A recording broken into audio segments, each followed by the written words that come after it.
दोस्तों नमस्कार, आर के हिस्ट्री चैनल में आपका स्वागत है। आज हम बात करेंगे कुतुब मीनार के बारे में। वैसे तो आप कुतुब मीनार के बारे में जानते होंगे, लेकिन क्या आप जानते हैं दिल्ली में एक नहीं दो कुतुब मीनार हैं। तो चलिए जानते हैं इनके बारे में।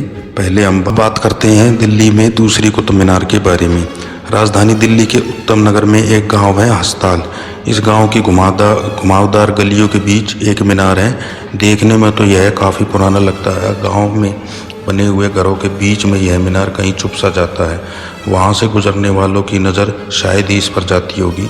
कभी मुगल काल में गौरव का प्रतीक रहा यह मीनार अब उपेक्षित सा हो गया है। कोई भी इसकी सुध लेने वाला नहीं है। हालांकि यह ग्रेड ए विरासत स्मारक है। मीनार की चाबियां बगल में रहने वाले लोगों के पास ही रहती है। कला इतिहासकार अब्बा कोच के अनुसार यह मीनार या टावर का निर्माण 1634 में मुगल बादशाह शाहजहां के शासनकाल में पूरा हुआ।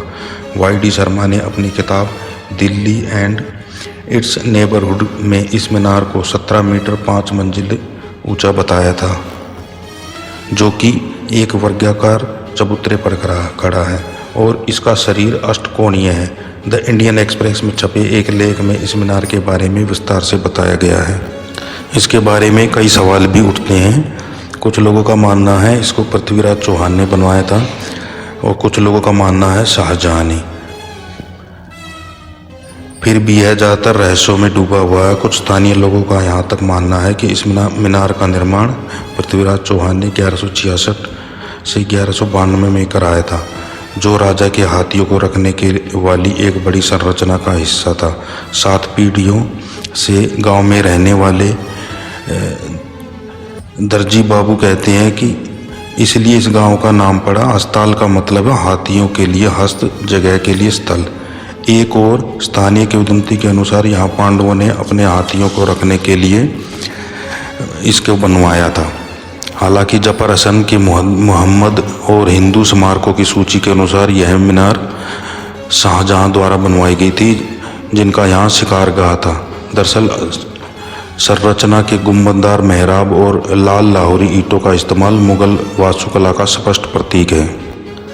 2018 में इस मीनार को ग्रेड ए का दर्जा दिया गया था, जो क्षेत्रीय या स्थानीय महत्व की इमारतों को दिया जाता है, जिसमें विशेष वास्तुशिल्पीय या सौंदर्यपरक विशेषताएं या सांस्कृतिक या ऐतिहासिक महत्व होता है। मीनार की ऊंचाई के बारे में हसन का अनुमान है कि इसके शुरुआती दिनों में इसमें एक छतरी या छतरी जैसी छत रही होगी। कोच अपने पेपर द कॉपिक्स ऑफ द कुतुब मीनार में कहती हैं कि छतरी का इस्तेमाल शायद विश्राम स्थल के रूप में और नीचे के जंगलों में शिकार करने या देखने के लिए किया गया था। गांव के लोगों की कहानियों के अनुसार कभी इस मीनार को शिकारगाह से जोड़ने वाली एक सुरंग थी, जो करीब 100 मीटर दूर स्थित है। कला इतिहासकार कोच भी बताती हैं कि शिकार के ऐसे टावरों को अक्सर हाथी दांत या ऐसे ही